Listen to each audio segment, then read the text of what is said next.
Tonight, there are 1,500 linemen working throughout the metro. So far, they've restored power to 90% of homes within 24 hours. And Evergy says it took crews 3 times as long to get to these calls because of the weather. They've been navigating low visibility, narrow lanes, snow piles, and snow plows. Right now, about 3,500 people are without power across the area.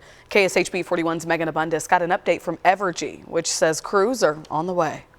We know Evergy crews across the metro work so hard to try and restore power, and we watched as truly hundreds of people per minute came back online and had power again. This is a pretty significant storm. Evergy says throughout the day, more than 100,000 people didn't have power. Linemen all over and near Karen Brush's neighborhood got to work. I have lived in this neighborhood 48 years, and I love it despite the power outages. Challenges of high wind, the wet, heavy snow, and the galloping lines. Every available line crew that we have right now is out there working to restore power to the whole service area. They called on help, more crews from Nebraska and Joplin.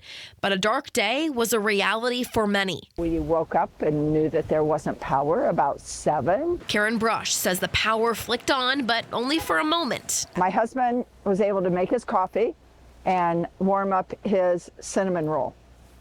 He was happy. And then the power went out? And the power went out again. So they just teased us. Evergy crews were able to reestablish power to tens of thousands of people. We really appreciate people's patience. Because they know everyone was checking. How many people are out?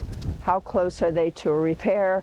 And, you know, in the scheme of things, we're very fortunate. There are others that will suffer more. Still, Evergy says there's a promise of commitment as temperatures drop tonight. There's still high winds, and it's going to happen into the evening, and we're still getting snow. So we just ask that people remain patient. We will get to you. Megan Abundis, KSHB 41 News.